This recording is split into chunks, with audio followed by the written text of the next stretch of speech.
All right, we are live.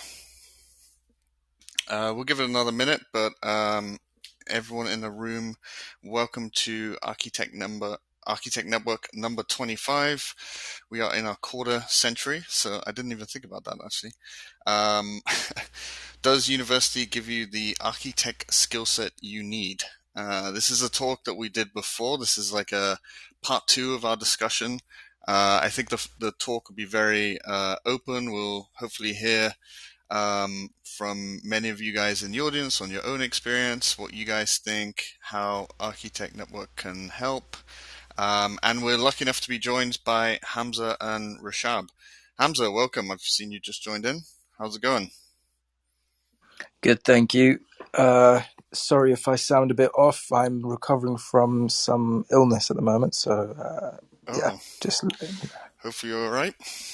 Good to hear you're yeah, on all the up good. and up. Yeah, all good, all good. It's just yeah, if I sound a bit nasally, you know why. Yeah. We won't ask you too many questions then. We'll go easy on you. Good, okay. But no, I thought so. Hamza, I'm not sure if you uh, knew that we did this talk earlier on during our podcast, and it was quite a fun one. We got a lot of great feedback, so we thought it's about time we run it again. This time we can record it so people can listen into it. And I thought of both of you guys. So to introduce both of you to the audience, we have Rashab Wadwa. I hope I pronounced that correctly. He's the founder of the YouTube channel Blessed Arc, which is growing at an incredible rate. And I've been lucky enough to be invited on his YouTube channel. You're also I wouldn't say you're fairly recent graduate. You graduated in 2018, right? And so I wouldn't, yeah, maybe not super recent, but you've just come out and you've obviously got a bit of experience. You're also teaching online, so I thought it'd be great to kind of get your experience from your perspective and what you hear from your followers and your subscribers on your channel. And then we've also got Hamza Sheikh, who's the founder of Two Worlds Design YouTube channel, who also has his own podcast. I thought both of you would be quite interesting. We've got two YouTubers again. I think last time we were joined by Thomas Roundtree. And Hamza, you more recently finished your master's at Westminster, and you've just joined Make Architects. So you've kind of come out of that space slightly more recently. So I thought it'd be great to have both of you. You're both kind of already giving back to the world of architecture through your YouTube channels, but you're not too far away from being in that university atmosphere. So thank you both for joining us. Thanks, man. We also got I'm sorry, glad to be here. yeah, great to have you, man. We've also got Faisal, of course, and Guillaume. And Faisal, you are also in the middle of your master's at IAC, right? So you are technically a current student. So I think it'd be interesting to have you in the mix. I don't know if you guys want to add anything to introduction, or maybe what would be interesting to talk about your experience since you've graduated, kind of what experience you have got, and maybe a little bit about why you ended up getting into the YouTube world. Maybe we'll start with you, Rashab, on kind of what your experience was like going from university to in like practice or any kind of experience you had, and then why you went into the world of YouTube. Yeah, first of all, thank you for the lovely intro. My YouTube channel, I started it back when I was in college itself, like 2014. I used to just watch YouTubers, and that is when I started my YouTube channel. But it was not until after I graduated is when I started taking it seriously and started making content on architecture. So even though the page was called Blessed Dark, till 2018, it wasn't much of architecture. It was some of it. It is so. What happened was, as I graduated, it was where I was doing my internship. So my boss had told me, she said, Rishabh, you have a lot of energy, you have a lot of enthusiasm, and you have a lot of skills, but you spread it in too many places. If you like really spread it in one place, you can really go ahead and do a lot. I think she was talking about, just focusing everything I have on architecture, but I was like, she's right. And I think after I graduated, I took a year and uh, I took a year to figure out if content creation was for me, if I could actually get a job in the industry, and uh, that is what I did. So whole after I graduated, so my internship experience is actually the only practical experience I've had.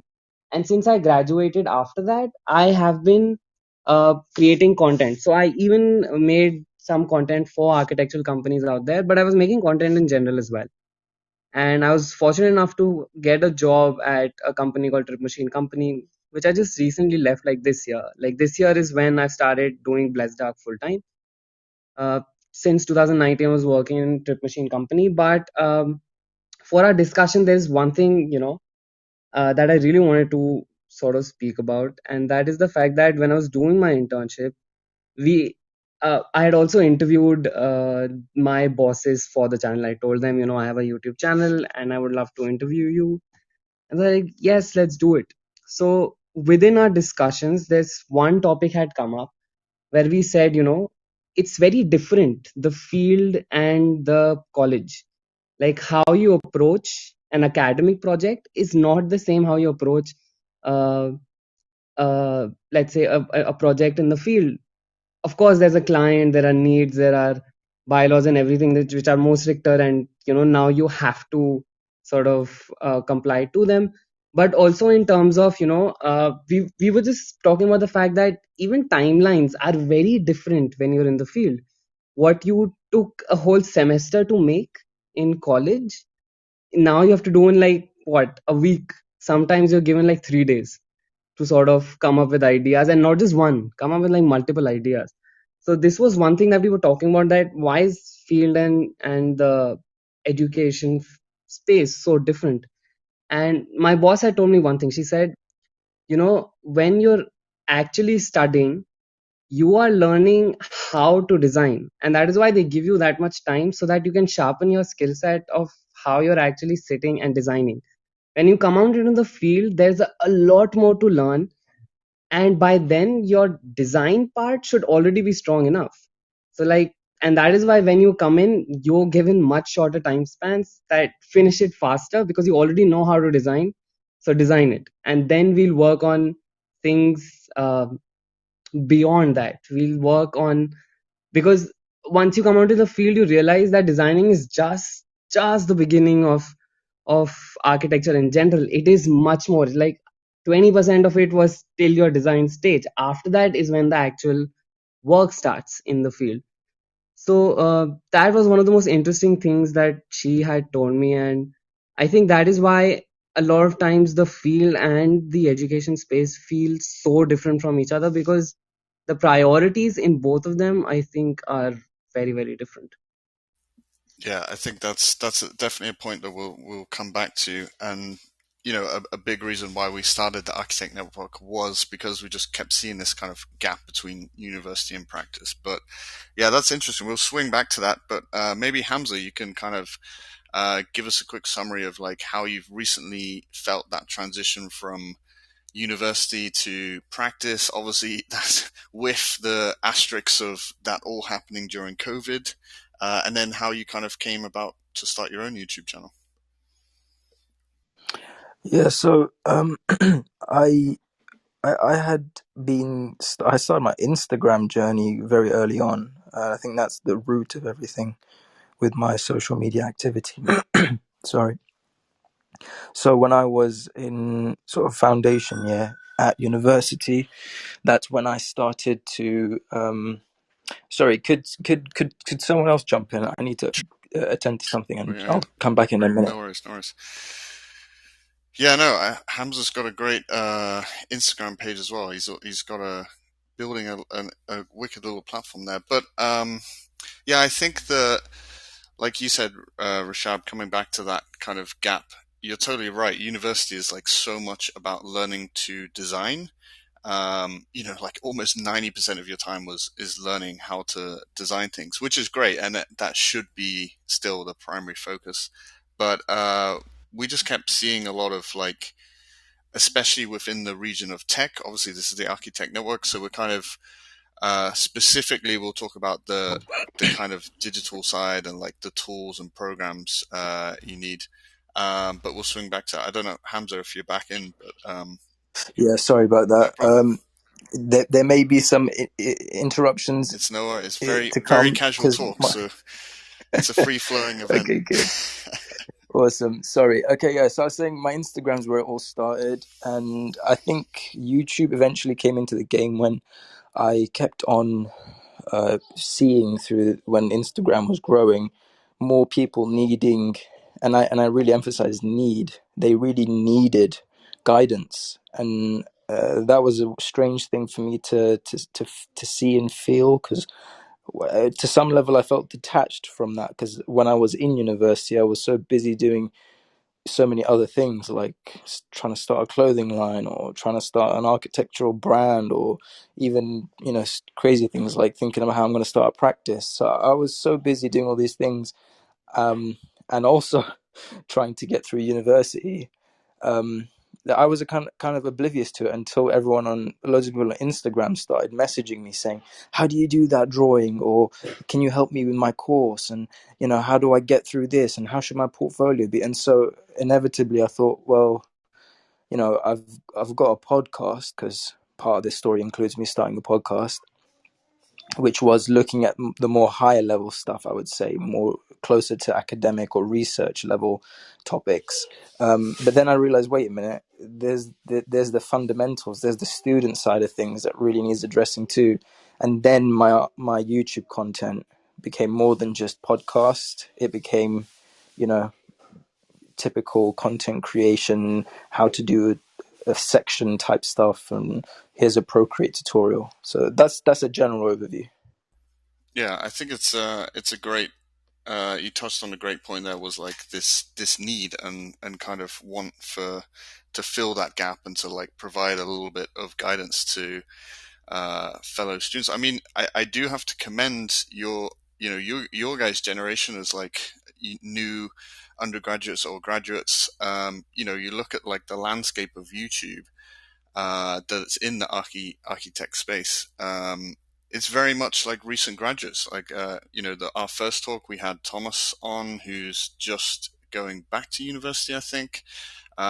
You've even got there's a whole cohort of much younger architects like trying to give back already straight out of university, and that's one of the reasons that like we were interested in doing this.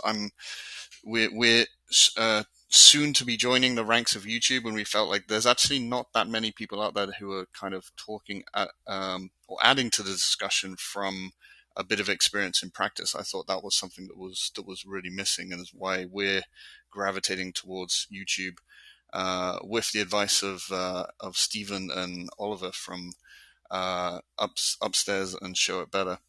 But yeah, I was kind of interested to think or to hone it in a little bit on what you guys think about the technology side, because like we said, university is so much about design, and you kind of learn to design, which is a super important part.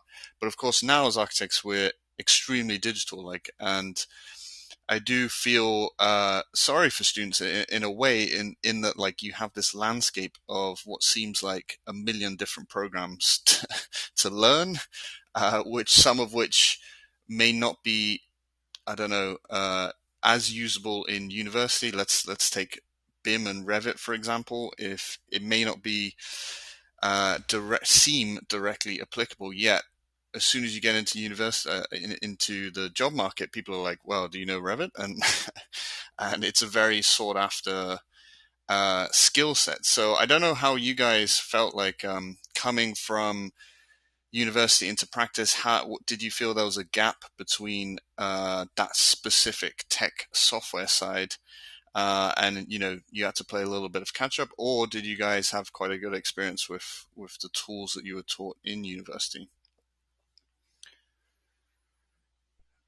Um, I I would just say, the funny thing is, at my university, the only thing they taught us was CAD, and that was it.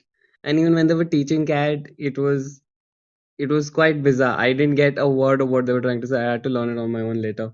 So, but I would say there's a huge difference, especially in the tech, because when I entered, when I went for my 6 month internship, I was the only intern there who actually knew how to work on Rhino and Grasshopper. And that is why all the projects that required Rhino and Grasshopper were sort of, if they needed an intern, it was me that went for those projects. And everybody else was mostly proficient in CAD or maybe some other softwares, but nothing related to parametric design or scripting. And I think that is where in my internship itself, I got to do a lot more things, a lot of creative things. I was involved in a lot more projects because of my skill set. And that I saw that everybody did not have. And the only reason I had that skill set is because my roommate was really interested in it when I was in college. So he taught me a lot of what I knew. He actually got me onto Rhino, and then we started Grasshopper together. But it it wasn't university initiated, but it was us initiated, and that is what sort of took me forward when I was in my internship period. So yeah, I think Mm. especially when you're talking about softwares in universities, especially in India, I don't think people in the university itself are covering that much. Yeah, I guess it was the environment of university taught you through collaborations, but then really it's just the students almost teaching each other in your case. But it's also interesting Yeah, that you kind of had that little superpower of Rhino and Grasshopper, and it sounded like that was a very valuable thing to have. Yet that was something you essentially self-taught yourself, which is kind of yeah, interesting. true. I mean, that's one thing I do recommend to a lot of students is like the one thing you can come out of university with is maybe a little superpower in, um, it could be that you're kind of a grasshopper person. It could be that you're like pretty good at visualization or something like that. It's the one thing that you can actually leapfrog. Like, you know, you can't buy experience. Unfortunately, experience is just accumulates over time. It takes time to gather it. But so as you come out of university, you only have so much experience. Especially as some places they only start acknowledging experience from postgraduate. So like even if you've done a few years in between your part one and part two in the UK, for example, some places don't necessarily count it. But yeah, the one thing you can have is like a little superpower, and it sounds like that's exactly what you had. This kind of rhino and grasshopper superpower that sounded like it made you kind of quite a valuable part of your team. Um, Hamza, how was your experience coming from Westminster and your masters? Obviously, with your masters, you've kind of probably already gained a bit of experience by that point, and you've started to grasp a few different tools. But did you notice a big shift in something that was needed when you went to practice, and you didn't quite have that at university? Can you hear me? Yeah. Yeah, so I think the software question I've given different answers at different points in my life, and I probably now, um, and I look at it a bit simpler than what I think a lot of students get worried about. I think students think they need to get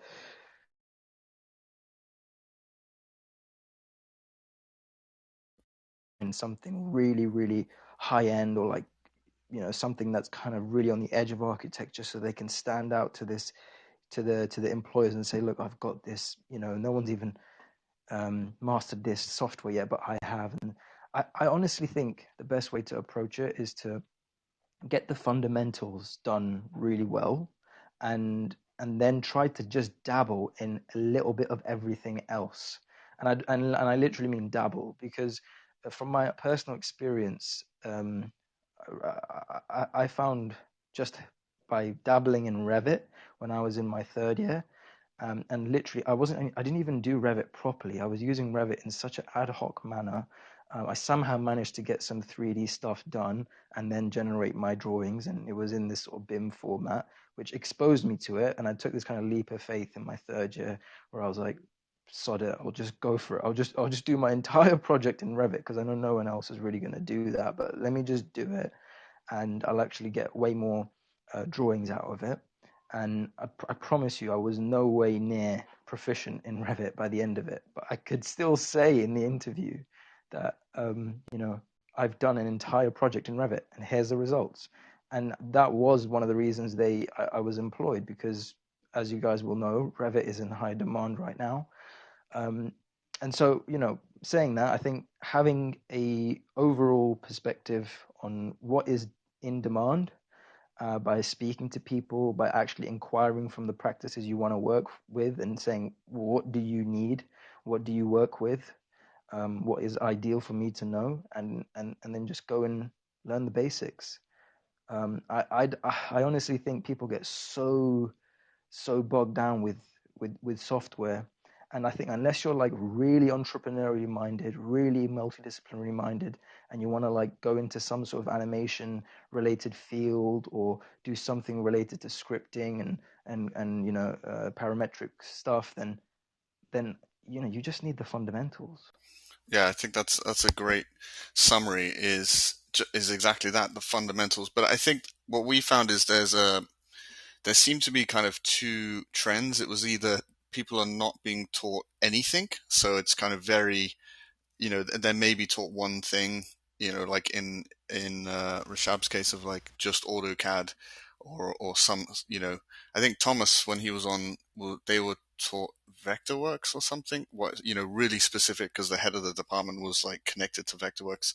They're either taught like, nothing, or something very specific, or there's this extreme of like students coming out with like the more experimental ends, like, Houdini, for example, seems to be getting more and more popular. But there's just like, whilst it's a, wicked piece of software, and there's like nothing against Houdini, you're going to find almost no practices actually using it to build architecture. You might find architects using it to, create fun things and NFTs and stuff for social media. But we found this gap, and I think that what you're saying is right.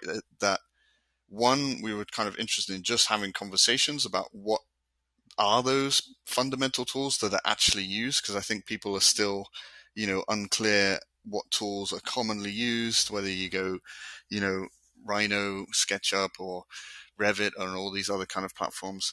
And two, yeah, I think I would recommend the same thing.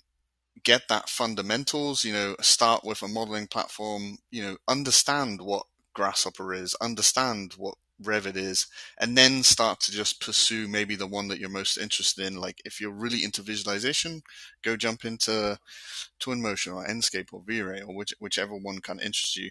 And that was interesting to hear that you kind of you decided to go down the Revit route, which I can imagine was really useful when you came out of university.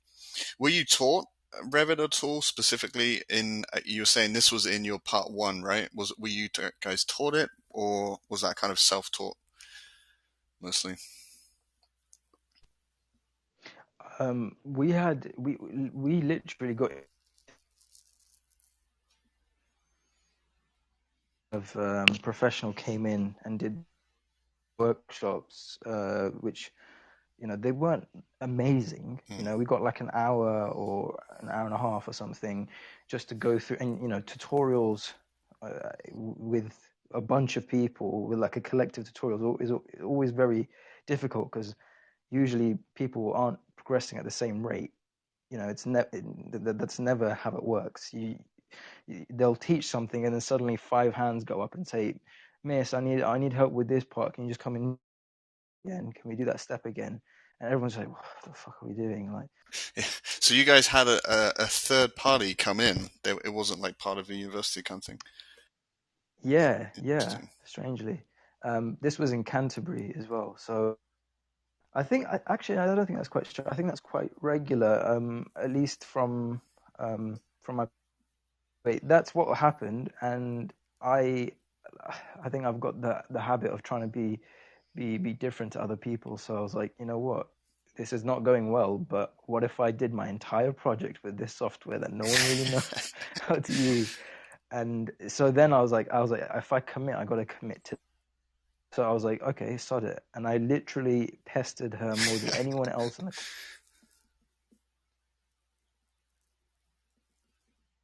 essentially paying.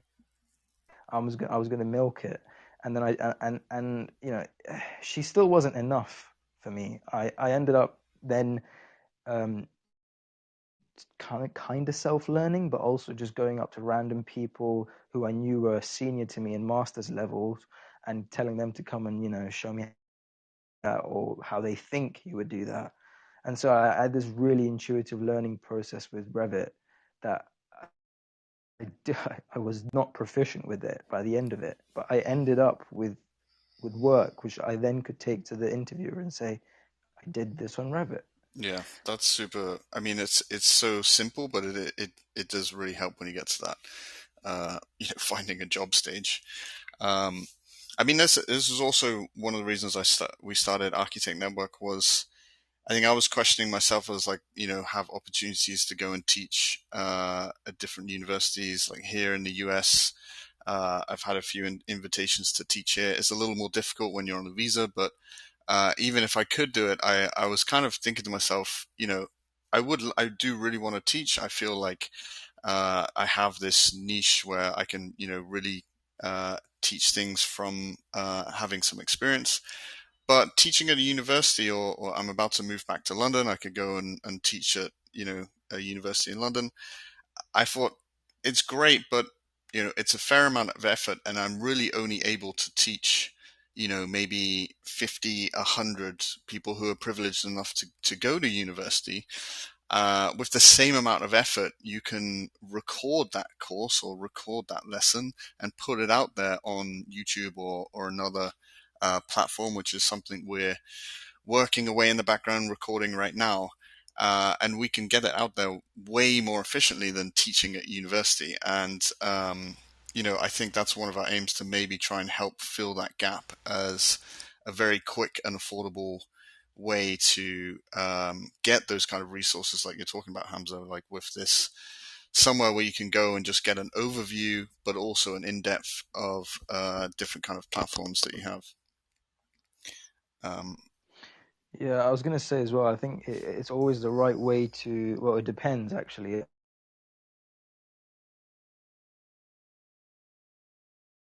How do you go about giving back to, because you were just talking about how Rashad be doing amazing with giving back to people, giving back to the students. I always debated um, whether I take the opportunity to monetize sort of a course or a crash course. And maybe I have slightly more ethical battles with this than others, but I didn't know how I felt. Well, I know how I felt. I didn't feel good about getting recent graduates to or people who are at university now paying whatever they're paying, huge amounts, and then saying to them, "Oh, look, but I'm going to teach you stuff that really you should be learning in architecture school, but I'm going to teach it to you. Just pay me 50 quid." And I didn't know how I felt about that. And so, then I thought, wait a minute, like universities should be doing that, should be teaching them these skills. At least there should be the option for them to learn these skills at university.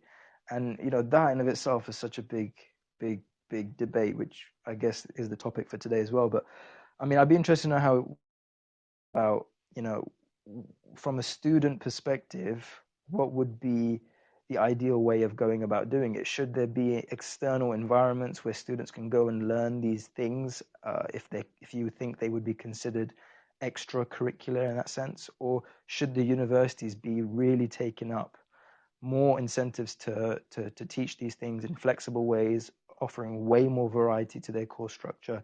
Because just to finish off, in terms of the financial side of things and the ethics of it, as I was talking about, I feel much more comfortable going to the university, and I'm in the process of doing this, and I have done it.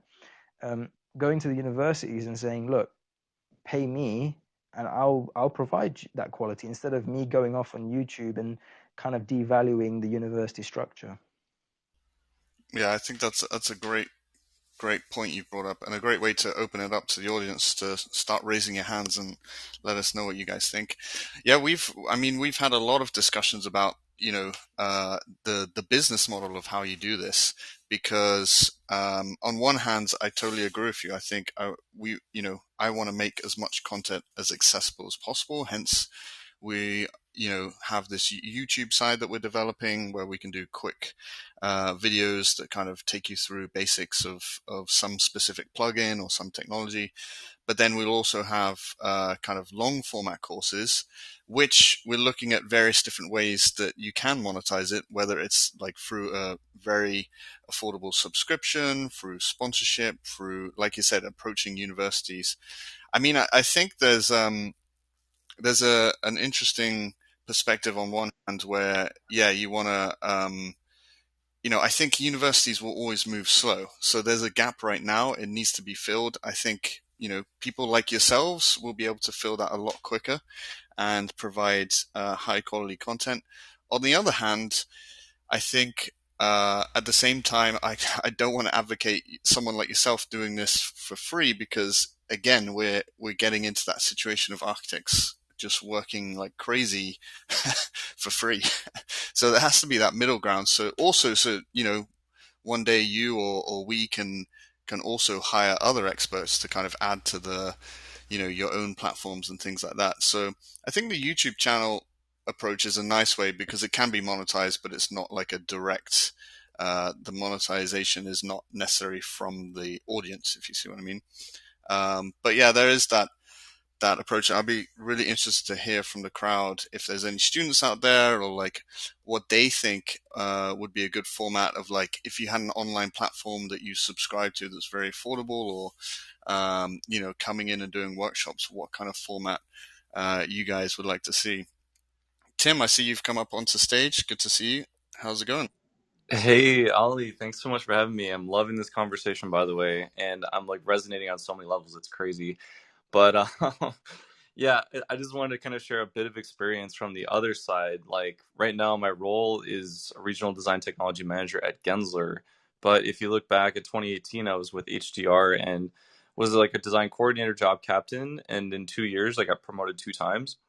And it was like this interesting progression because I felt like a direct path to that was, I could say, in large part because of I started a YouTube channel way back in 2015, and not because of the exposure I got on there, but actually because of how it forced me to think differently. And when you start to, and I went through a lot of the thought process around building a business, and I bought all these self-paced learning books like value proposition design and whatnot, but then I started to learn, like, it's about adding value into the marketplace, right? And then I started to kind of curate my own learning path, um, to how to communicate that to people in my firm, and try, and like I heard earlier, people would place you on key projects and you get kind of better exposure internally. But I think the biggest thing I learned was it forced you to communicate technical information in a way that others could rally behind, um, which I feel like is always a gap when people start by learning the tools first and then they don't know how to connect that to business value.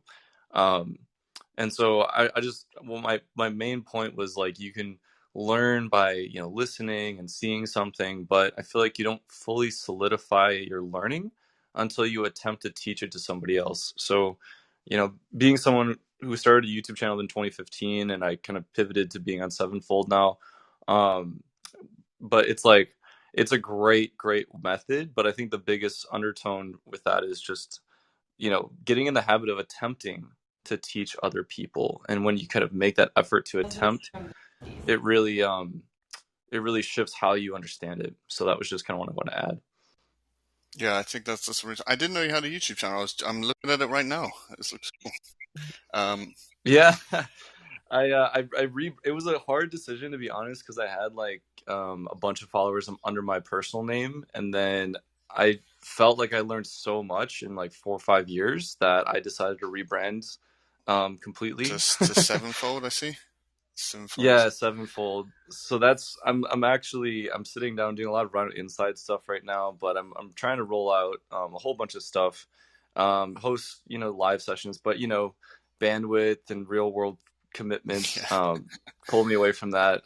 I was about to launch a bunch in April, and then I got put on a project, and it just yeah, yeah, we'll just leave it at that. It was decimating for sure. yeah. I'm experienced that as well. So obviously we've been doing these talks. We decided to kind of teach and approach Archi-Tech Network from three kind of means. One being here on Clubhouse as talks and podcasts. Two being a YouTube channel, which I'm building some videos right now, and I can totally empathize with with fitting that in between a work life and also moving and stuff like that. But then we'll also have a third platform, which will be our own website, where we'll have like longer format, deeper dive courses on exactly stuff like that: Rhino Inside, Revit, Grasshopper, all those good stuff. But yeah, I think it's really it is a lot of effort, but it's I mean, one of the reasons we got into this was teaching. I guess Guillaume and I were teaching a lot in house at Big, and I think we even saw that there was like a need for all levels of like teaching stuff like Grasshopper to just improve the designers as a whole within the office. And then at the same time, I was also teaching online a lot and for other people's platforms. And it was kind of interesting to hear the feedback from people that had done the courses. And I was like, because these things just went on someone else's platform, and then I don't really know like if anyone watches it or like what actually goes on. And when you started to get people reaching out and like they really enjoyed it, it's very it definitely spurred me on to kind of think, oh, I should start up my own one and help teach a little bit of this niche. But yeah, I feel like it's something that is growing, and I feel like the younger generation are showing us up. The slightly older older generation, we have to get onto the. It does feel a bit weird starting a YouTube channel at like 33. It feels like it's a early midlife crisis situation, but it's good fun so far. I can relate. Yeah. I mean, I can weigh in one more thought, and then I'll just get off the stage. I don't want to derail too much, but it's it's so fascinating, like, because I when you go through all the thoughts, like, isn't this already being covered? What about competition?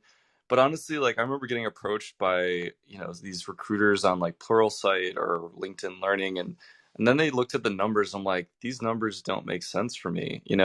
And so that's why I love Clubhouse, because it's like it's like direct to consumer, right? We can build a network of trusted people. You can have that conversation, and you can actually weigh in on, like, I want to learn about this, and I'm wondering about that question, and you can, even if there isn't a video or course ready for you, maybe there will be one soon. Um, and I think having those referral networks, I feel like that's been the biggest value I've gotten out of social media, has been just the exposure, like connecting to people I never would have known otherwise. Um, and eventually I'll probably try to monetize it. I'm working on that, but um, I think the collective knowledge, right? People who have had experiences you haven't had, and you learn how to ask better questions and listen first, um, can just multiply how fast you move in your career. And what I'm excited about with all this is that you can really define, hey, this is how I want to practice. Like, for me, I don't need to stamp my name on a building, but I would love to stamp my name on to like thousands of people who then go change the world. You know what I mean? Like, I love teaching. Yeah. Um, so it's just, you can define your own path today, which is crazy cool. I mean, for sure, the network part of it, and Hamza, I've never met you. Rashab, I've never met you, but Rashab, we've collaborated a few times, completely digitally. Hamza, I'm sure, I was watching your videos for a good few months before, we contacted you. Maybe we'll meet up when I'm back in London. Tim, also, now I know you a little bit more, but we've never met. So, yeah, it's the beauty of Clubhouse. I think we. And you're welcome in San Diego, by the way, Yeah. too. That's where I'm Oh, at. San So Diego is a good spot, we man. can, Um, yeah, if you want to go surfing and do some coding, like, we can yeah, mix it yeah, up. dude, that's the dream, eh? Surf in the evening or the morning, and then Want some rain? And if you want some rain, just hit me up, yeah, London, no no, problem. I'm heading your way. I'm coming back to.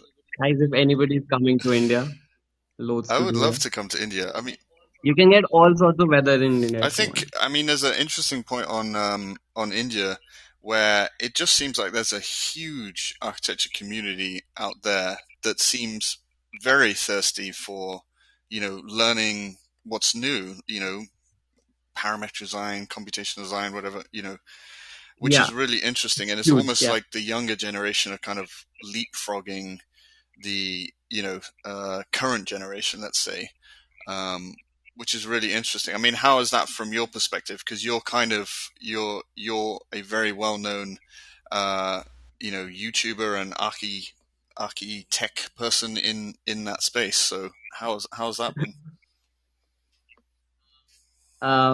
Before I get on to that, I would just say that, the fact that Tim was talking about, when you start teaching the software, so on my channel, I usually don't ever do tutorials. It was just, I think, one tutorial that I'd done a few months back. And even that, I usually don't struggle as much with videos because I've gotten used to making them. The tutorial, I was like, listen, I need to slow down. I need to explain this. I need to explain that. So it's hard to explaining things to people You've got than a just lot of learning on great your own. videos where, yeah, you're not doing a. I've seen you've done the grasshopper tutorial, something like that before, but you're doing less of a, Yeah. tutorial on how to use this program, for example. But you do teach a lot about architects and architecture and like the story behind it, which I think is also. Oh yeah, for sure. I mean, the whole channel is about having conversations about architecture, learning, people's journeys, and through that, trying to make your own journey. And I think the whole channel is about that. So, so kudos to all of you who sort of do create tutorials out there. So, there's a huge, as you said, there's a huge, huge community here that is interested in, uh, learning online. I think one of the prime reasons for that is, again, as I said, um, obviously one of the prime reasons could be with so many. This is like almost, we're a billion. So in sheer numbers, there'll be many of us. But, I would say, it wasn't just my university that didn't teach anything in terms of software.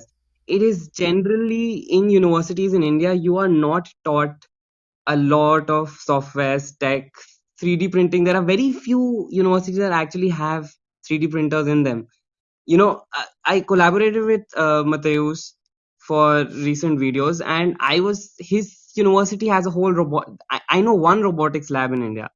I'm sure there are more. Like, I personally know one. His university had so much, he had access to so much while he was studying, which all is not present when you're in India. So I think that is why, now that we see our counterparts from all over the world getting access to so much technology, getting access to so much education, I think that is where this thirst comes from for a lot of people. The more we get connected with a wider community outside, the more people want to sort of uh, learn and explore and try new things. And I think that is where this whole sort of uh, sheer numbers of people wanting to learn is coming from. Again, because there is also a demand when you go out into the field.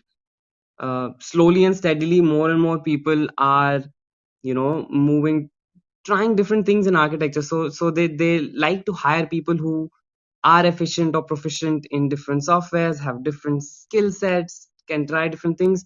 And university might not be progressing at the same rate as the field is.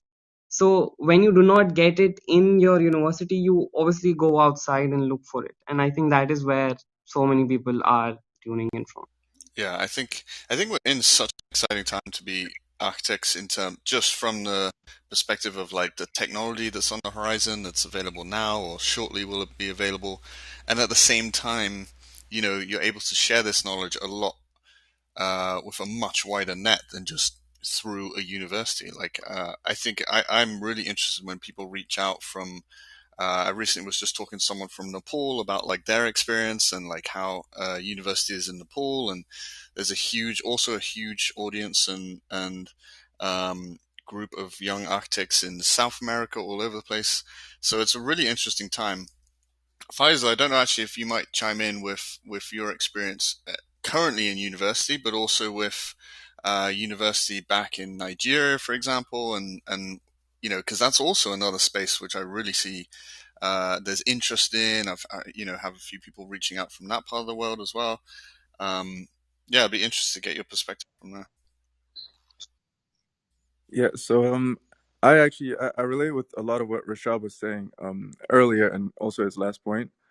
In university, when I did my bachelor's, they taught us ArchiCAD and AutoCAD, which it was one of the most useless courses because when I started practicing, it was it was pretty much useless. I was using SketchUp, I was using Revit, a bit of Rhino, So I had to kind of learn it on my own and also sort of on the go. I was lucky enough to have supervisors that sort of, gave me tips and, taught me little shortcuts with using the softwares.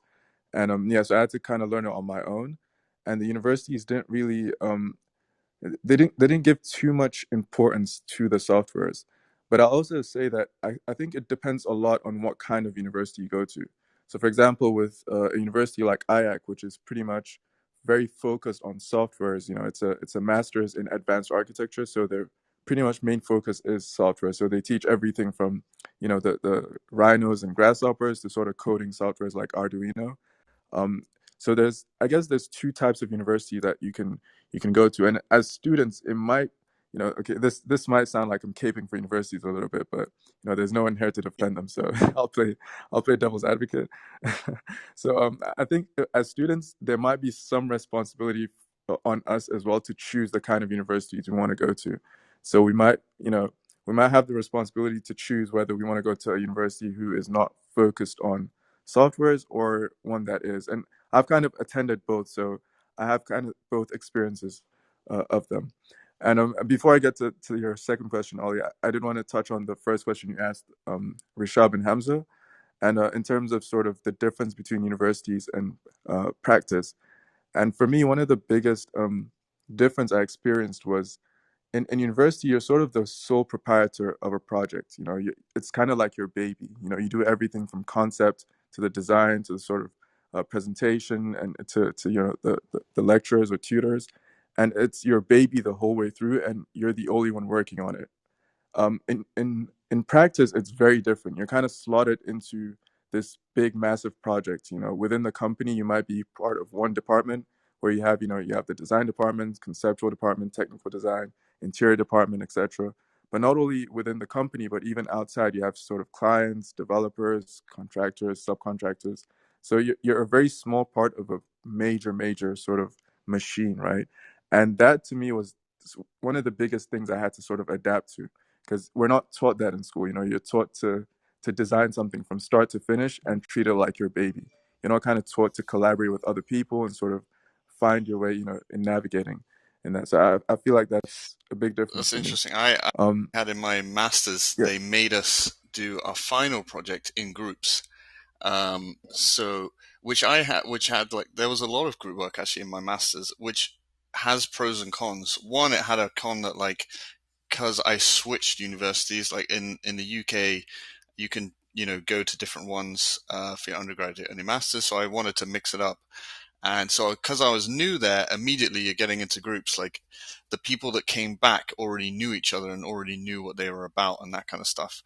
So they were able to kind of connect a lot quicker. But then I thought we what we were able to achieve was really great because you obviously there's three people working on a project rather than just one. But then I did have when I got into like interviews and stuff like that, I had like a couple times they were like, well, since you're in a group, how do I know what you actually did? Which is super frustrating because you were like, no, I actually did this stuff. But they were like, group.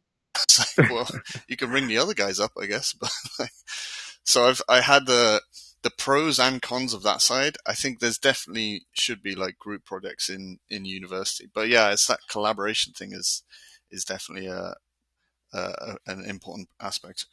At this point, I would invite anyone to come up onto the stage, put your hand up, and like let tell us your experience, what you feel.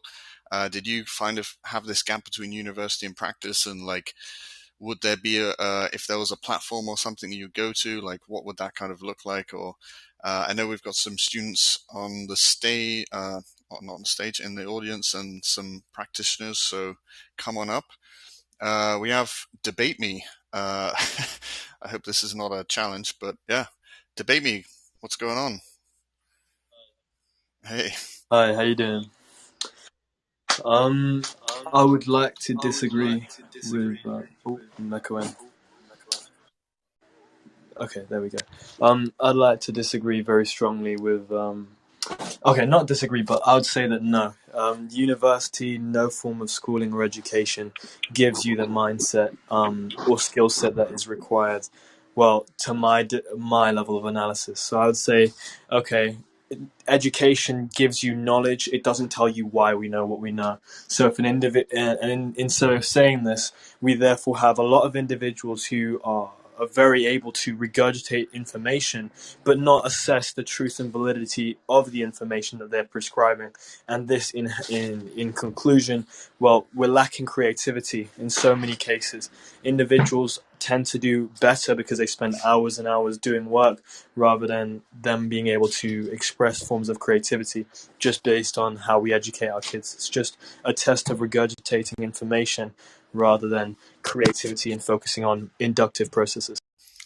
Yeah, I totally agree. I think there's a I don't know if you are from an architecture background or something like that. I feel that architecture you don't get that as much, but I totally agree with what you're saying. At school, I wasn't a great retainer of a classic tester, so to speak, of you absorb the information in this book, you remember it, you go to a test, and you basically spit it back out, hopefully in the form of a multiple choice question like format.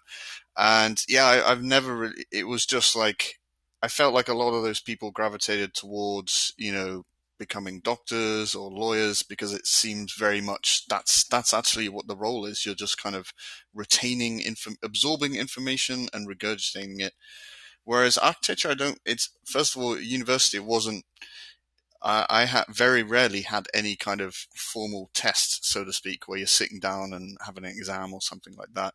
It's very much heavily coursework based, which requires you to be more, it's based around creative thinking and creative problem solving. But yeah, I think what you're alluding to is a much bigger debate on kind of how we approach teaching in general, correct? Yeah. I would agree I with that think that, assessment, yes. I would, maybe I'm a little bit biased. I think architecture is a little more better at that. Like architecture school is a little more better, but I do totally get what you're saying. Especially in school or like high school, as it's called in America. That's very much the case. Eh? Sure. Can I say one more thing? I completely agree, and I think Clubhouse is a perfect demonstration of what I've said. So, individual X hears individual B with a certain set of qualifications. They said it, therefore it must be true. So, our measure of information and knowledge is simply that what is said by quote unquote professionals. If that's the case, we're screwed. Because Western medicine believes that there's no cures for cancer at the moment. But if we look at other regions throughout the world, well, actually, they've been curing similar diseases and cancers using medicinal, properties from herbs and plants, etc., for centuries. And if that is not a representation of, do we have the skill set necessary for life? Definitely not. And Clubhouse is a perfect demonstration of this. An individual should be able to challenge an expert on their beliefs and not just take things at face value. But I agree. I think architecture would be different because it encourages creativity. But in general, I would say no for all other classes. Well, most. Yeah, I think we're also. I mean, we could open up a can of worms here, but we're also in an era where I don't think people really question maybe information and stuff that's in front of them as much as they should. Like, especially in this world of, I just want 5 seconds. Just give me something. I want to be entertained through what I think is information, not actually critically think or actually use my brain. But yeah, that's a whole other talk that we can swing back to. But no, thank you for coming up. Um, do we have Tapiwa? I don't know if I pronounced that correctly. Sorry if I have messed that up. But yeah, do you want to add anything to the conversation or your experience or Tapiwa? No? Or Kanika? I see you've come up as well. Oh, hello, hello. Hello. Oh, sorry. I was trying to figure No out how to problem. unmute. Nice to have you. Okay, yeah. Uh, Thank you. I wanted to comment on when we're talking. I think it's Rishab was talking about how their university only teaches them Archicad. So I'm a student, and here in Oh, we've lost you for a second there. Oh, is it just me? I can't hear. Oh, can't hear. hello, I think you're back. We can hear you. Yeah, I think hello, you're can you good hear now. me? You're good now. Okay, yeah, I was saying here at our university, because I'm a student in Zimbabwe, we only learn Archicad and AutoCAD. And then I think first year we were taught SketchUp. And then they encourage us to do our own research on other softwares, on how to use other software for architecture, right? So I was thinking these platforms like Clubhouse and Blessed Axe YouTube page really help us in learning all these courses. I don't know if it would be possible or it would work if our universities would incorporate all these learning all these other softwares once we have all these other courses.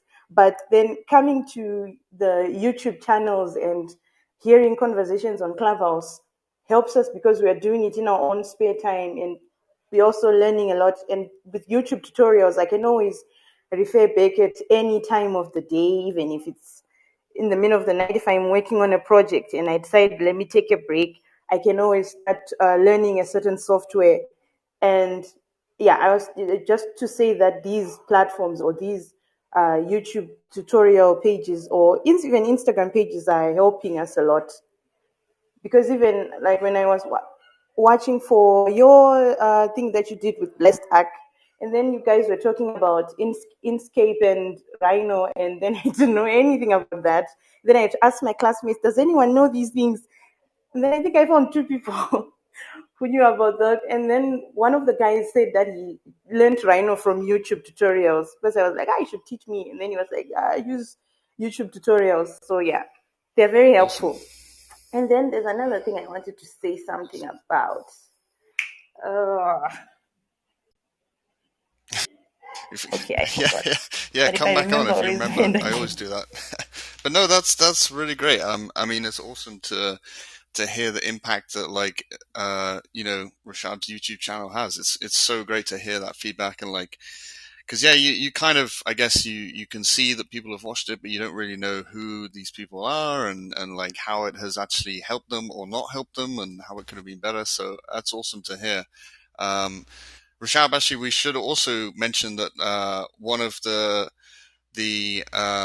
portfolio reviews that we recently did got picked up. One of the guys' portfolios got picked up, and he's just landed a job. I won't tell you where, but it's a really interesting story Yeah, that hopefully he emailed me as well, but I do not know if he landed the job or not. He emailed me that he got like I heard that an he interview. was offered the job, but I won't spoil it yet Oh, I'll reach till out it's to him. confirmed. But That's hopefully, so yeah, maybe cool. that's Yeah. something we'll do. It will swing back, and you can put on the Instagram page or something when it's official. Also, this is so good to hear because you do see numbers, you see countries, you see all that in analytics, but of course, you don't know people. At the end of the day, it's Yeah, just you and me on our webcams doing that shoot and then putting it up. But it impacts, it touches so many people, and it's amazing. When yeah, you hear about it, it's amazing. Like so people come up to me and say things like that, and I don't know how to respond. I'm just glad I can be helpful, and it just no, it's great, overwhelms me man. Your sometimes. channel's growing a lot, so it's good. I see we got Kanika. You've come to stage. How's it going? Hey, Hi, thank you for Oliver. joining It's us. going nice. Thank you all of you for this, platform where we can all discuss the things that we think is still missing in or, lagging behind in architecture. It's like really good initiative. Actually, one thing I really felt with the platforms with tutorials and everything is that actually I've recently graduated in 2021 from for my bachelor's. So the thing is that while these tutorials do teach us mostly about how to use a particular software and everything, as recently into the market, I sometimes feel that there's a huge lag in between how these particular softwares are actually used in a design. As in, let's just say that when a tutorial comes up, you learn how grasshopper works. Okay, like but in my internship, I realized one thing that what is done in a company and what is done in college is like very, very different. You basically use a software in altogether a next scenario or like on a level. I think that that Yeah, needs that's to be bridged.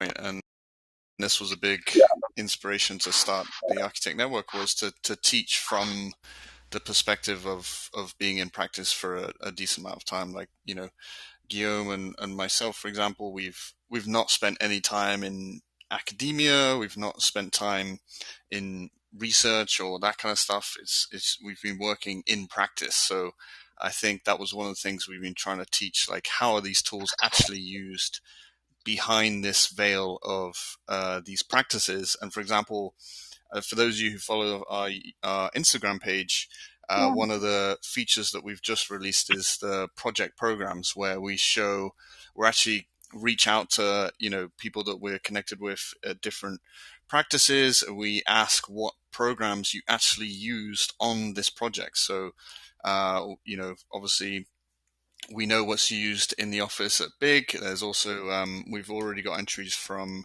UN Studio, Zaha, and we should have a good few others, so that you guys can actually see what programs were actually used to develop a particular project at a particular practice. So hopefully that's something that will help shed a bit of light on what's actually used and in practice, and we'll follow up with how these tools are actually used in terms of tutorials and things like that. But yeah, I think that's a really good point that we also found. There's a huge difference between learning Revit, for example, and then actually using it on a project. But yeah, sure. Also, can I share one more thing? Actually, what I felt was that sometimes, like, this is what I have been looking for in any YouTube channel or something that I did not find. The thing is that I think it would be better for any of you. Like, I know Rishabh is doing great work, Hamza is doing great work, you are obviously doing great work. So, if there's somebody who can take a project and make it go through different levels, like not just design development but even to detail drawing construction or everything, so that the projects, when a person comes out of the college they can literally learn that how the project is, because on internship you work on a single thing. You're there on just this particular framework. I think it would be really, really beneficial for new graduates if we can see through a method how a particular project, maybe a very small one or a medium kind of level, but a medium project that goes through all these levels by and being taught by somebody who is doing it in a who can see these processes and interfere in them, and what to do and what not to do in every level. I guess I think that would be great, taking one project and making it go through all the softwares, all the workflow, and all the level of drawings. I'm Like, this is just a suggestion.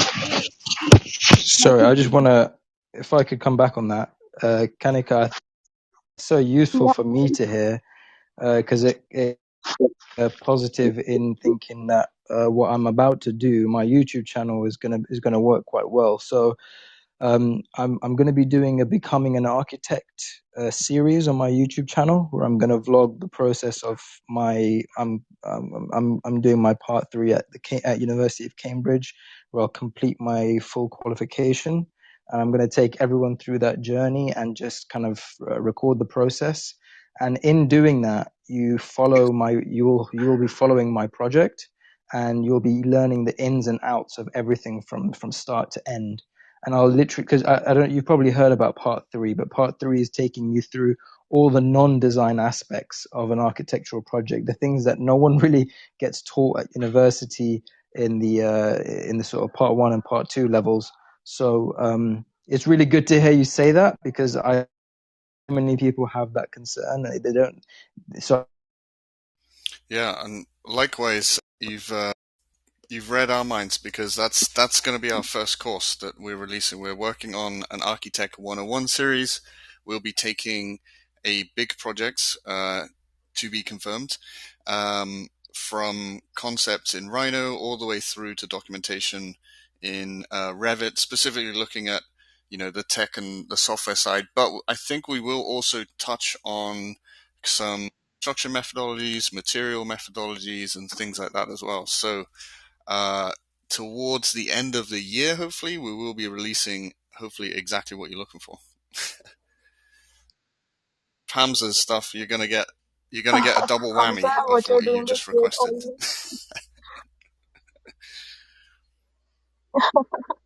Oliver, that's great. Just one last thing. It would be amazing if you can also include the economy part of it. Like, Rishabh just said a really nice thing. He said that 20% of architecture project is design risk. The 80% of it is like on different stages. So I guess that when we are designing, just this, that it would be better if, economy part, how big companies deal with that part, and does it even matter that much? And everything like that would be great. And thank you again, all of Awesome. you. Thank you for coming up and sharing. Uh, sure. I just wanted to ask if I could. Um, so I think one of the questions I asked earlier, and I still would like to get people's thoughts on it, 'cause I don't know if it's really been answered. Well, I'll ask it in a bit more of a kind of explicit way. Is people think is the future of kind of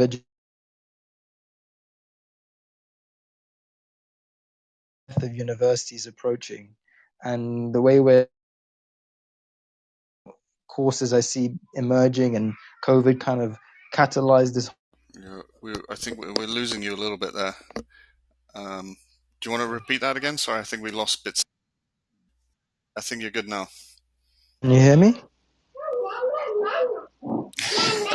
No So worries. yeah, my son's singing in the back. Apologies. Um, just saying, what do people think about what's going to happen with the future of university education? Is there going to be a traditional university structure in like 5 to 10 years time, or are people going to be able to get their qualifications, or not even qualifications, their opportunities to enter straight into the workplace without university? Because right now everybody, especially in the UK, sees it Yeah, as a super interesting question. must.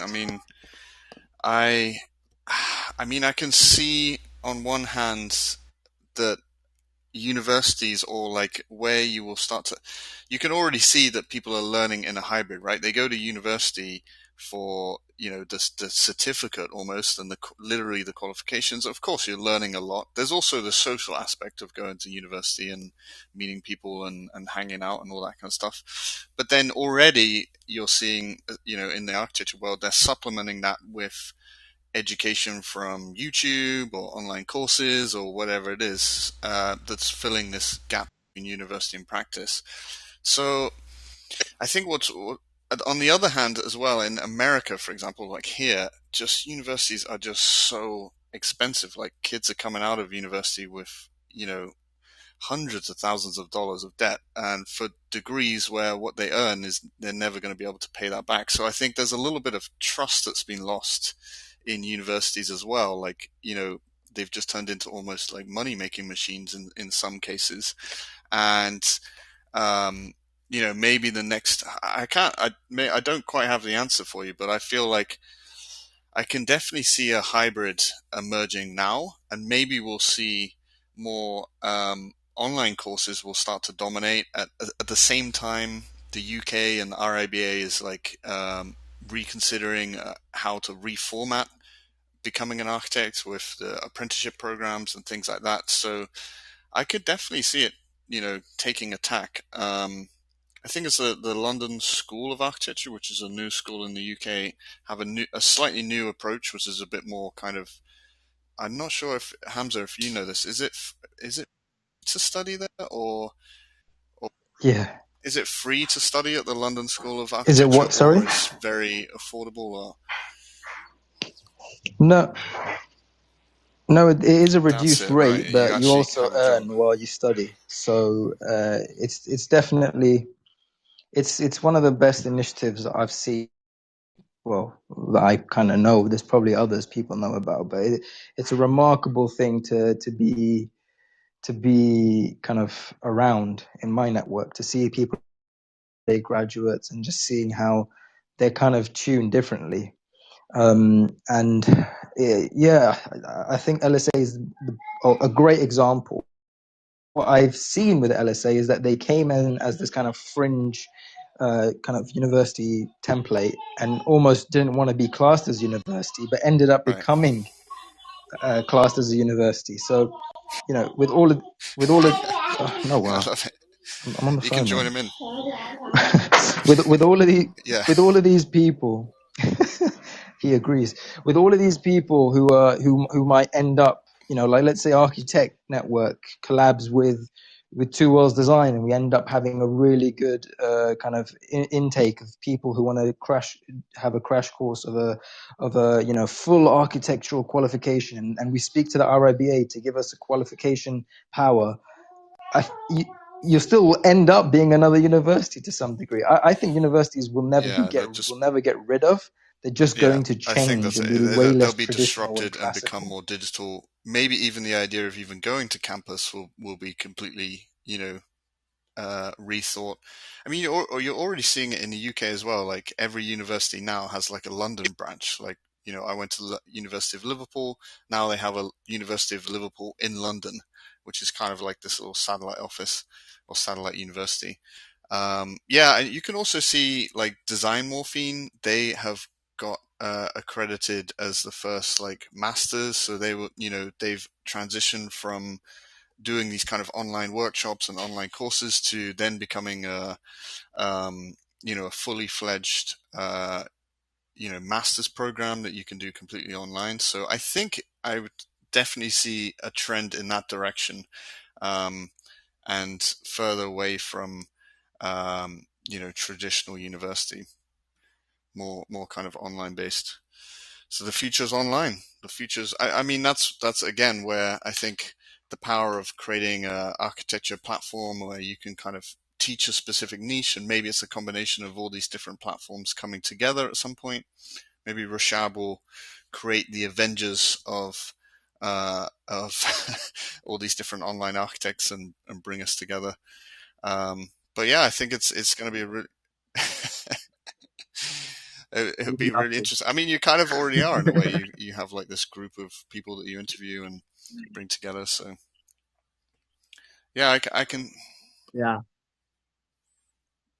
but also, I mean, adding to the online, university chat, I think I mean, speaking from personal experience, especially at an undergraduate level, you know, I don't think if it turns completely digital, I can't see it happening. Especially in India, obviously it'll take a long, long time if it even happens. But you can learn skill sets, you can learn different things when you're doing it online. But when you're actually learning design, when you actually because majority part of especially when you're in an architectural course is that design, going to people, looking at other people's design, critiquing, talking to each other, getting more stuff out of each other, um, sitting in juries, those different conversations that you have at It's very different valuable. places, which again, because I said it's even very though valuable. what, can you hear me? Yeah, exactly. And it's just doing things online, even though it's super comfortable, it's super uh, accessible, it's also super isolating. And I don't think if you're completely isolated, you can design that well, because you're not forced to see different perspectives in that sense, Yeah. So which you I are when you see are surrounded by initially people. the hybrid approach is going to be the kind of move forwards, but what, Yeah, yeah, yeah. Hamza is suggesting. I know there's other platforms as well that are kind of like talking to universities. Maybe we can teach this part of the university, and yeah, maybe that's it. It's like a hybrid of the traditional of the digital crew, which can To like Hamza was saying, when right. he was studying is when those third parties were coming in and teaching you the different things that you needed to be taught. I think more collaboration like that with universities in general itself, that especially that part could be online. I don't think completely it would take over that the whole course becomes digital. I think it'll be a little counterproductive, especially to the field of architecture, if the whole thing goes digital. And just to clarify as well, I think that exactly the same thing as Rishab. I think part of the whole university experience and being an environment of learning, a major part of that is to actually be in the environment of learning physically. And it'd be good to hear what Faisal thinks, because I think, Faisal's been doing a high level course digitally, and what he thinks of that. But my perspective is very similar to Rishab. You need to be in that environment, and it's just we'll probably end up going into that. The same thing with what's been discussed with the future of office spaces, and arguing that space, even if it just acts as a social hub or whatever. Yeah, Hamza, I definitely agree with you. And we had a talk about this on RatLab about this specific topic, right? About whether it's better to do a completely digital architecture course or have it in person or sort of hybrid. With my course, as much as I've been taking a master's course in Dubai, but the university is in Barcelona in Spain, and we've been having sort of group projects and submissions and all that. And as much as sort of Zoom helps us interact with each other on a daily basis and share files and design projects and whatnot, there's still limitations, right? Even in things like having to 3D print or having to use laser cutters or make models, right? You have to be there in person.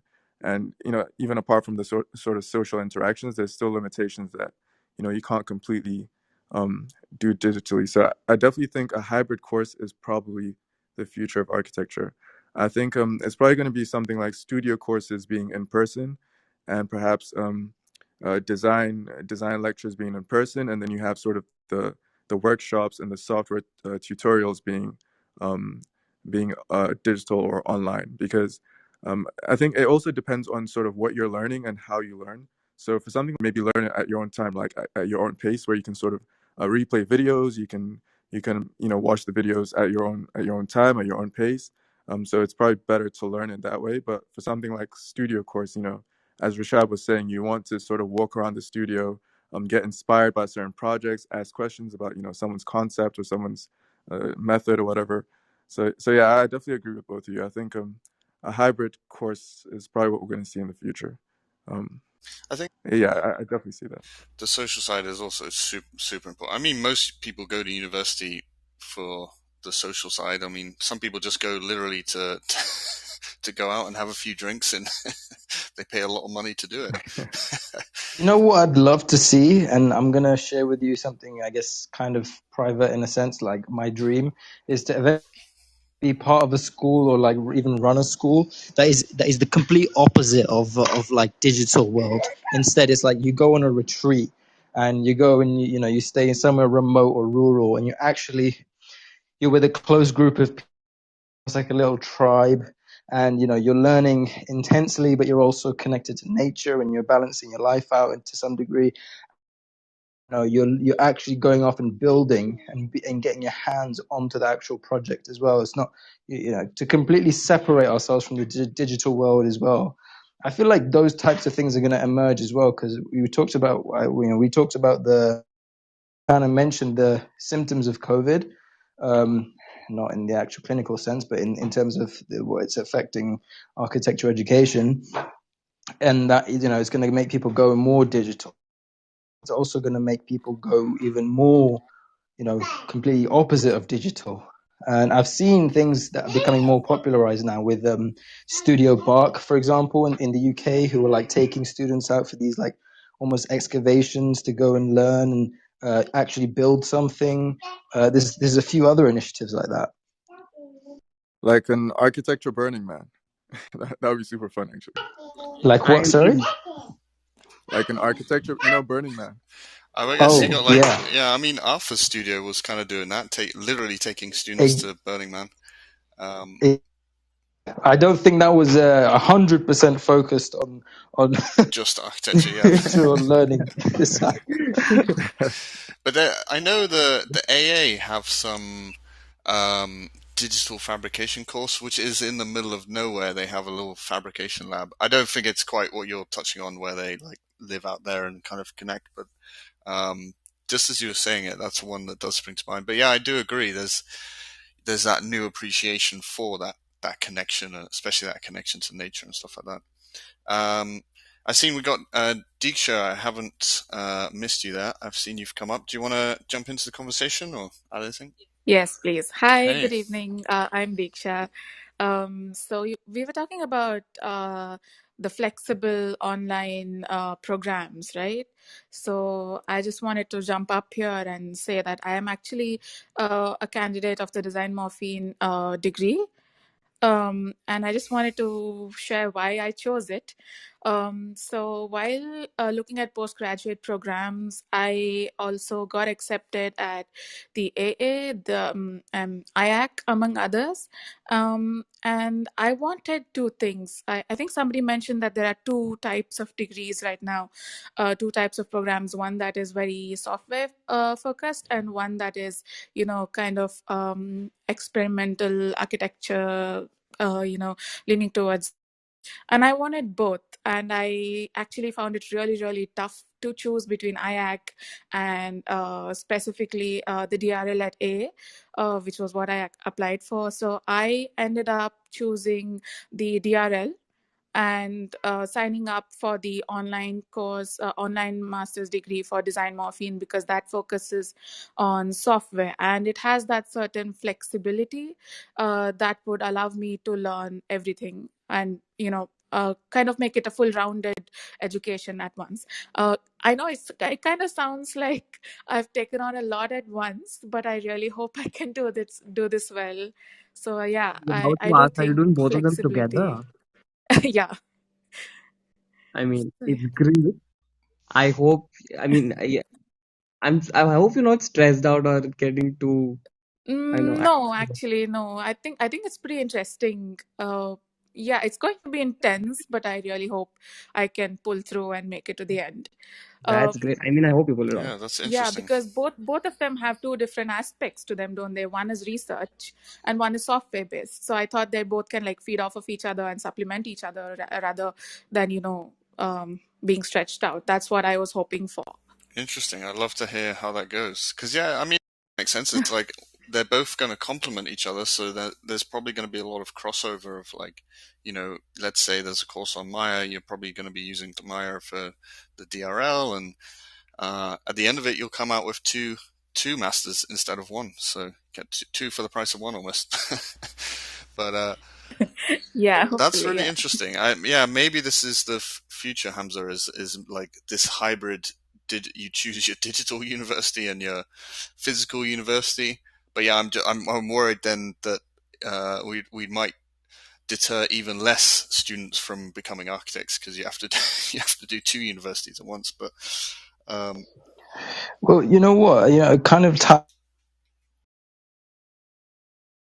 I mean, I'm definitely no wise old man who can give you like super amazing information, but I've learned a few things so far, and I feel like one of the things I've learned is you gotta you gotta have like outcome based aims, like to some degree. I mean, there's a balance there, obviously, especially in a creative field, to not think about outcomes all the time. But especially, I think in terms of the black and white stuff we're talking about, like qualifications, learning the software and putting putting something on your CV or resume or portfolio. Like, you got to think, in my opinion, you got to think, what is the outcome, what is the end product. And that's why I always think, like, if you have a dream job in mind, find out exactly what you need to get. If you have a dream school to get into, find out exactly what you need to get into that school. Because a lot of the time, and I wish it was it Deeksha, or was it Mamuna? Sorry, who was talking about doing two. Yeah, it was me.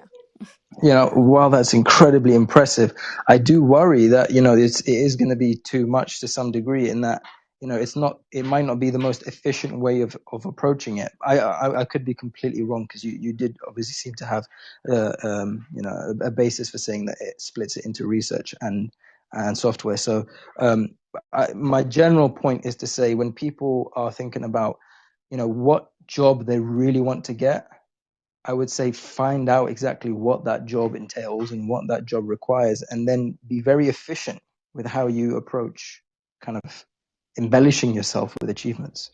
Yeah, I think that's a great piece of advice. Yeah, I understand what you mean. Yes, absolutely. I agree too. Maybe we'll jump on to the last guest, Mamuna. I saw you in the audience. I was hoping you'd come up. How's it going?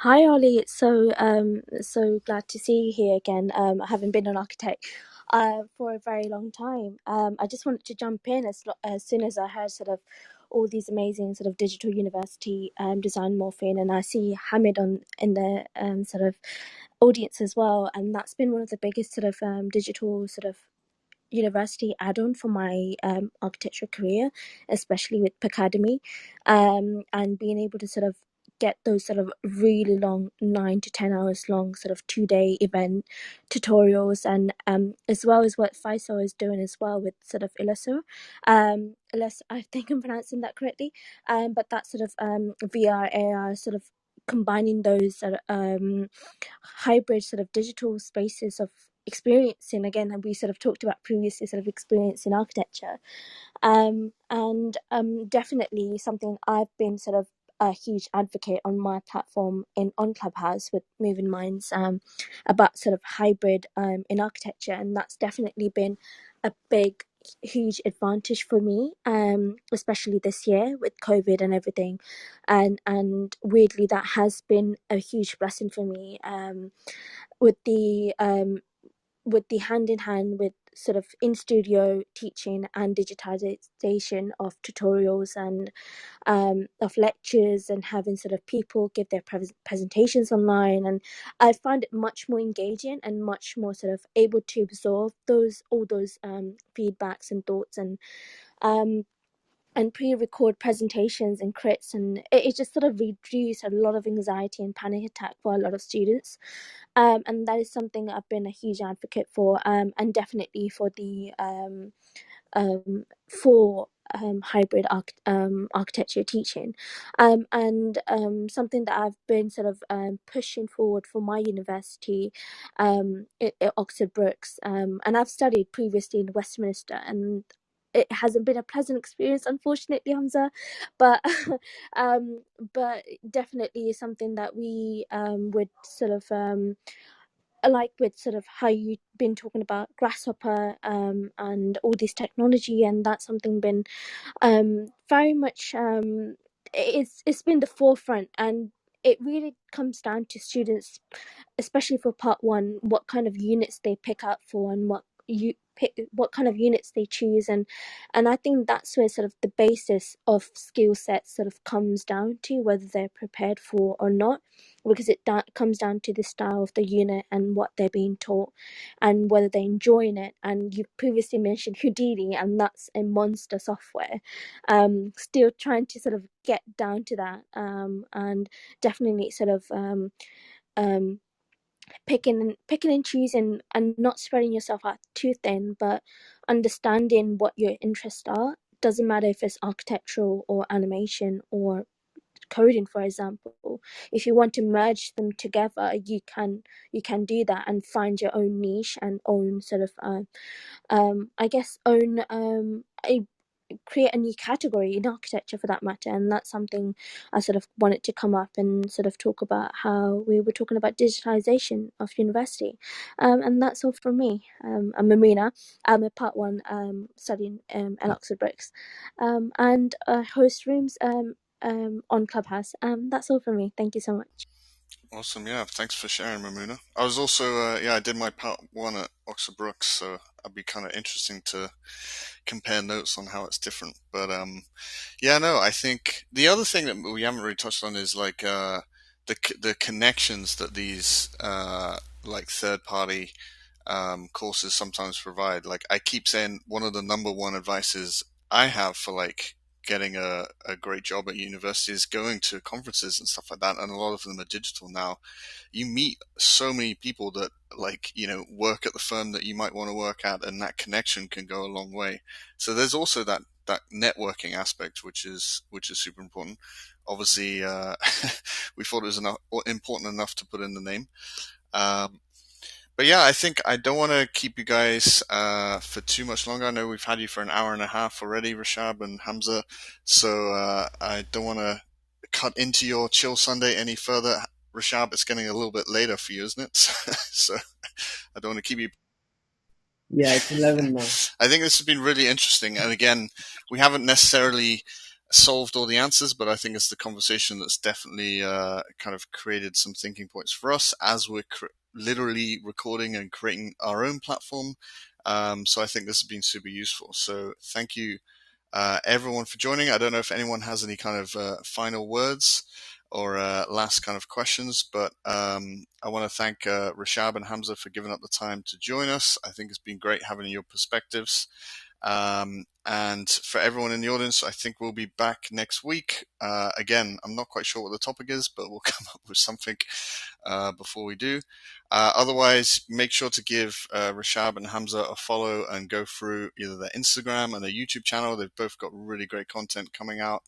And yeah, be sure to kind of check out our own Instagram page on the Archi-Tech Network. We'll be posting what we'll be doing next week, as well as releasing some more of our project programs next week. I think this week we're going to release a Zaha project and the software and the programs that they use behind a recent competition. So thanks everyone for joining, and have I just wanted to sure. quickly say as well, like thank you. Well, obviously, thank you so much, and I can sense there's a lot of people here who are not just students or professionals, but there are also people in the kind of architecture, content creation, entrepreneurial space. Few faces.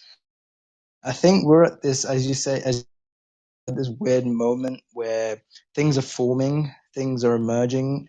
Are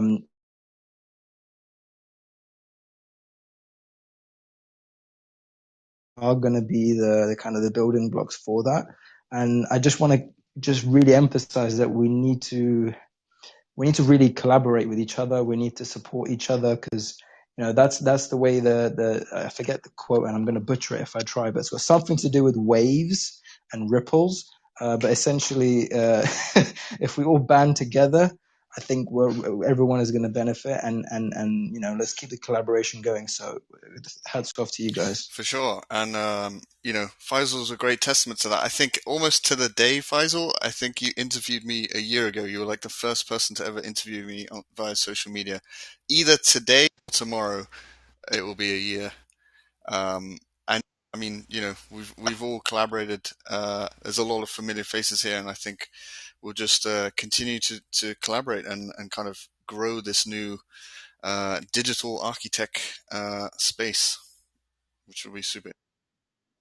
Yeah, absolutely. Absolutely. I love the collaborative nature that architecture is sort of going into. And just to leave a quote for Hamza, this is an African proverb, and it says, if you want to go fast, go alone. If you want to go far, go together. And that's, I guess, one of my biggest lessons over the past year. I love the collaborative nature that we're seeing, especially since COVID, since the lockdown. So yeah, I definitely agree with both of you. And That's thanks, Hamza, nice. for jumping on as well. And great Yeah. meeting you, Rashab, for the first time. This was great.